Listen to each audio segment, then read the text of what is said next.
All right, so now we're going to pivot to our next topic, which is the culture war. The culture war. So the question here is so the question here is, with the culture war still raging, how should streaming services respond? Should they pick a side, back off, or something else? Jay, overall thoughts on the culture war? What should these streaming services and just studios kind of at large, how should they respond to this? Yeah, this is an interesting one. That made me think of it because after the last show we did, OG and Dre and I just had a brief conversation about how all three of us were pretty tired of the culture war. Because keep in mind, when I'm saying the culture war, it is this idea that everything has to become about your identity, and then we need to fight about our identities, as opposed to saying that we can appreciate our diversity and appreciate our differences, but we're glad that there's a plethora of content for us. Instead, what we do is we tend to turn these things into us versus them, as opposed to, aren't we so glad that we live in a country where people are mostly free to live the identity they want to live? We tend to turn that into a fight, right? So when I was thinking about the culture war, I was thinking like, well, how are you going to deal with this? Because you're now looking at streaming services are now looking at what once was a plethora of audience and everybody could go get their audience. Now we're seeing the dip in streaming service. We saw it first from Netflix. Disney Plus is still going up, right? We know that their subscriber base is going up. HBO Max, I think, is very healthy and has been for a while, because HBO has been healthy for a while. But then you see, like, is Paramount Plus going to be successful? Are all of these smaller ones going to be successful? And at the end of the day, I think if I were Disney, right? If I was Disney, or if I was Netflix, I would primarily be focused on the middle market. And I would try to remove myself from the culture wars, because I don't think it's actually healthy to fight that battle. What I would do instead is I would say, let's take the middle market and let's play on either side of the middle market to an extent, right? Can we play with people who lean this way and people who lean this way? And then maybe you would greenlight projects that are like, so draw a bell curve, right?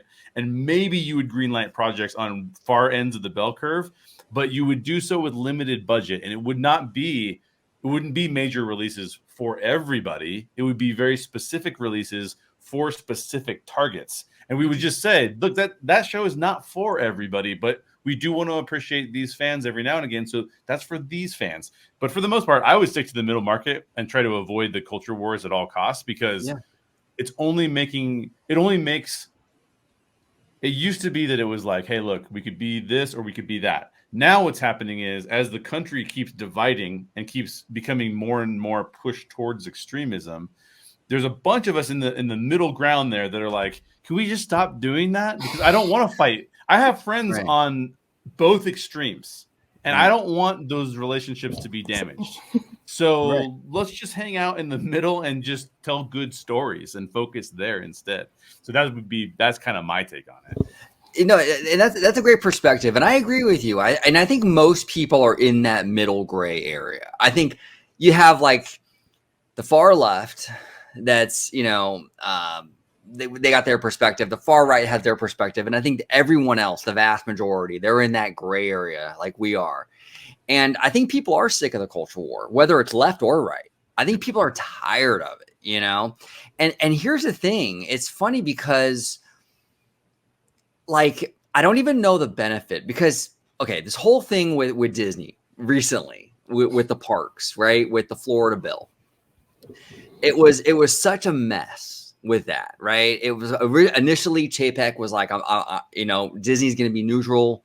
We're not going to talk about it. It's not going to be a political football. Then he dove into it and picked a side. And it almost seemed like he got more heat after he picked a side. And then you saw Universal, Comcast, they have parks in Florida, and they didn't say a word, and they're not getting the same heat. And I'm sitting back going, Disney would have been better just keeping their mouth shut almost. I mean, we see it with Universal. They didn't say a word, and they're not negatively impacted at all by it. Right. Disney jumped in, and they were way more hurt and affected by it. So maybe maybe the best way to go about this is just, you know what, Chapek's initial idea. You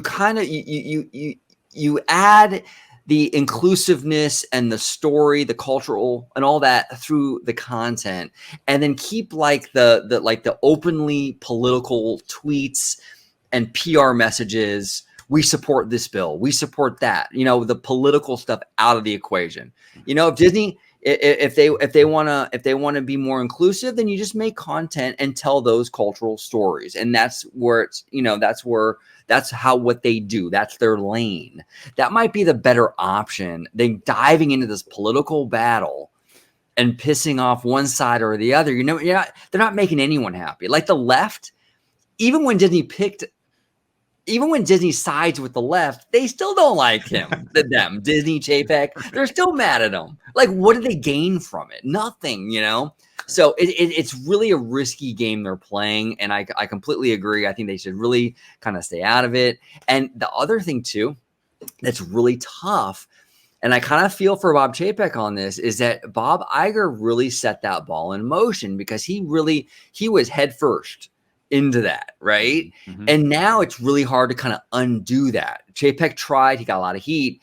That's another thing, you know? So it really is a mess, but I do believe that most people are in that gray area, and I do believe most people are sick of the culture war, and I really do hope that we come out on the other end of this and we can just enjoy content, all of us together, again, no matter what whatever political side you're on. It's exhausting. So we'll see. But Aliaa, what do you think? The culture war, should these streaming services, should these studios kind of dive into that? Should they stay out of it? Kind of where are you at with this? Well, I think initially with the culture war, Disney was worried about, Chapek was panicked about losing valuable employees, creative employees to competitors, when I think that's mostly why he took a stand. He was receiving heat from employees, activist employees. But in a lot of ways, the competitors now have made it easy for Disney not to worry about that anymore. Netflix came out with that statement that if, you know, right now we're just going to focus on the middle, or we're going to sometimes, you know, make something for this crowd, sometimes make something for this crowd. If you don't like it, we're not the best place to work at. Universal with being silent. So the activist employees really don't have anywhere else to go, truthfully, without looking like hypocrites. So Chapek now really doesn't have that to worry about anymore. As far as consumers, I agree. They should just stay pretty much in the middle. Moderates veering to moderate liberals or moderate conservatives, but just try to please the moderates. The best way to see what they're into would be, don't look at, for example, Twitter or anything like that, any type of trending. The best trending to look at is Google Trends. But if you really want to find things out, hire a polling firm, a reputable one, do internal polling, focus groups, but no more of going by what's trending in Twitter, or if there's anything like, because that's mostly liberal or anything like that for the right side of things. Just focus on the middle. And I agree, maybe make a production here and there for either side, but the general audience are moderate liberal or moderate conservative. Yeah, no, I completely agree with that. I think the general audience lives in that gray area, and a lot of people just, hey, you know, they want to put Disney Plus on for their kids while they're cleaning the house or something. You know, they're not into the whole like, well, that movie is woke or that movie's racist. Most people don't get into all that. Most people are just like, hey, this is for, I'm just kind of watching it with my family, or I'm putting it on in the background while I'm doing chores or something, right? And that's that gray area. I mean, the success of Top Gun Maverick is showing that. That's just, you know, and I know the conservative media is trying to say, this proves us right. But no, there's elements there of liberalism too that appeal to liberal audiences. It's doing really well with the international audiences. Holds are really great, even almost better in international. That would not happen if it was very USA. So there's more to it. There's a mythic thing going on and all that. But to me, just the success of Top Gun Maverick just shows just people what things kind of in the moderate, liberal, moderate, conservative wavelength, and they're good. Yeah, and it's just weird how things they jump on things. There's that recent reputation poll where where Disney did fall a lot of places. But then when you saw who number one was Trader Joe's. So it's obvious it was not a conservative poll, but the conservatives were like, ha ha, see, but which was so silly because it's obvious that they fell pretty much in that poll, because I think that's when Disney was kind of like, what do we do? Or it was seen as it was too performative when they changed sides, or like you even mentioned, if someone's just in the news enough and it's looking negative, people are just going to start to say, I don't know, I guess I don't like them, or I'm unsatisfactory, I guess, without thinking about it. But in time, things will work out. But it was just really weird to me how conservative media jumped on a liberal poll. It's like, did you see who number one is? Trader Joe's. Come on. Right. Yeah. Well, yeah. And it's interesting too that it's funny to me too. And maybe I'm just, I don't know. I like, people kind of latch on to these companies and they go, oh, you know, we want this company to be progressive, or we want this company to be that or that. And here's the thing. A lot of people, look, I love Disney, you know, but like, but here's the thing with Disney, they fake it.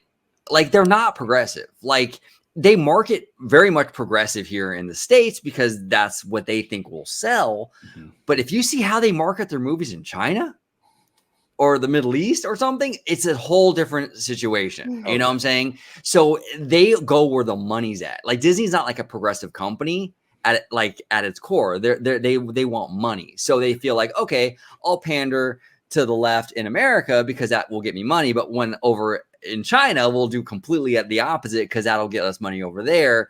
So I think China's not really wanting to show USA movies anymore, so that'll make studios shape up. And I will say, probably because all the attention was on Disney, they did stand their ground with the Middle Eastern countries when the country said, cut this in Doctor Strange Multiverse of Madness. They said no, so then it wasn't shown there. But then again, all eyes were on them. So yeah.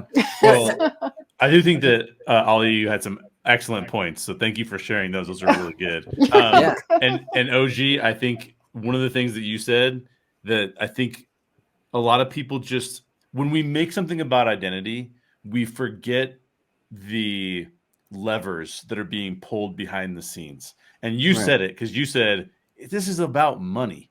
The Reedy Creek stuff in Florida, that was about money. Like that was all about money. Now they use people's identities to get both sides fired up to see who could go get the money.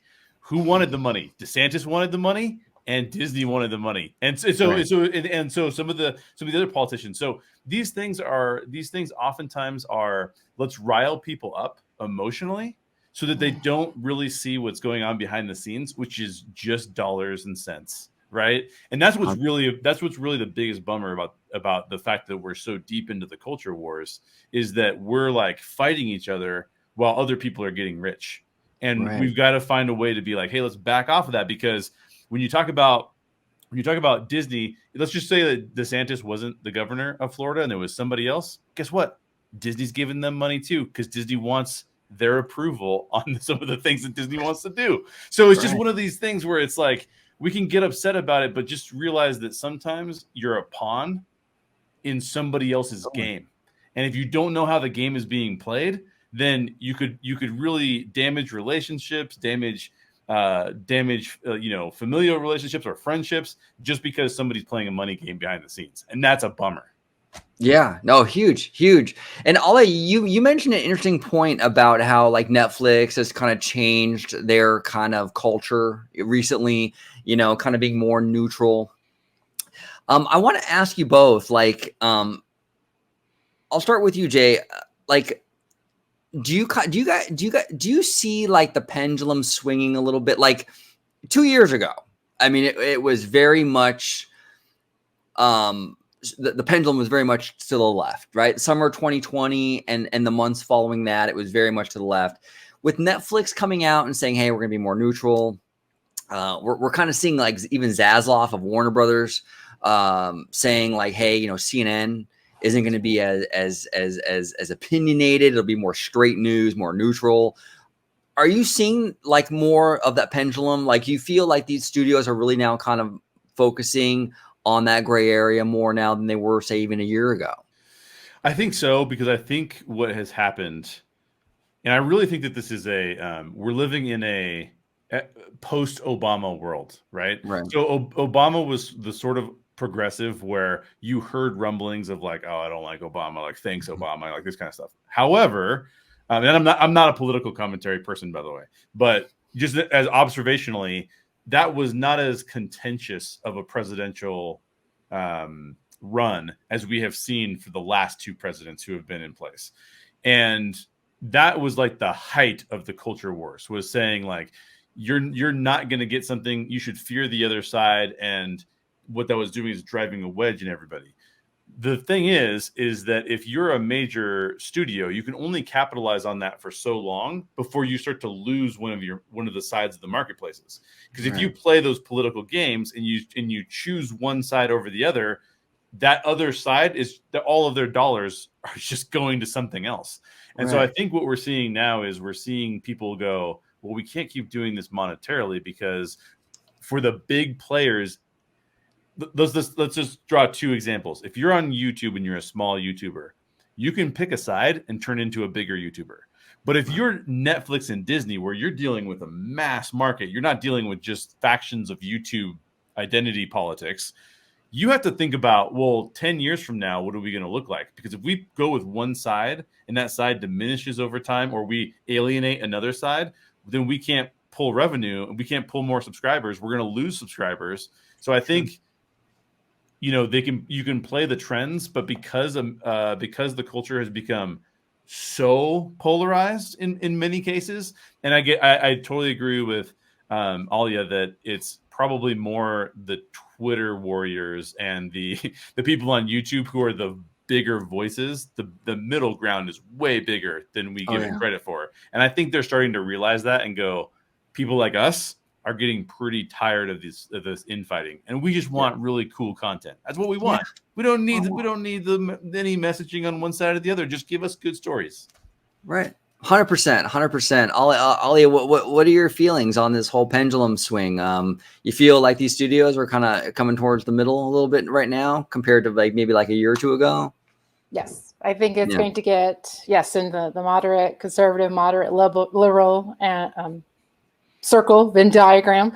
And there is a way. I completely understand representation and diversity. People want to see themselves on screen. They don't want to feel like they're not seen, that they're invisible, but there is a way to do all that to stay conservative, to stay the moderate conservative, moderate liberal, and don't worry about either the side, the Twitter warriors or the YouTube grifters. Just focus on the middle, and they'll be fine. Yeah, no, I think so. I think the middle is where it's at. That's where things are trending. I think more and more studios are going to kind of follow that direction. It seems like everyone's kind of going in that direction right now. Warner Brothers definitely is. Netflix definitely is. Chapek, I think, wants to go in that direction. And I think as more studios come on board, he will definitely go in that direction. So, and his big panic of worrying about employees leaving, as the competitors speak out and say, we're going to be central, right? That I think he's going to then be fine. His competitors did him a huge favor with that. So, you're right. The activist employees, they're just, okay, I'm all talk now. So there aren't many places to go at this point. So it's like, exactly, Aliaa. You bring up a fantastic point. And it's interesting. It's interesting. The culture war does rage on, but I do, I'm the eternal optimist. I do think that we are starting to see that light at the end of the tunnel, and that's good news. I think we'll come out on the other end of it. So we'll see. Sector 2. Malfunction in Sector 2. All droids will be shut down for reloading of labor programs. Stand by for power disconnect.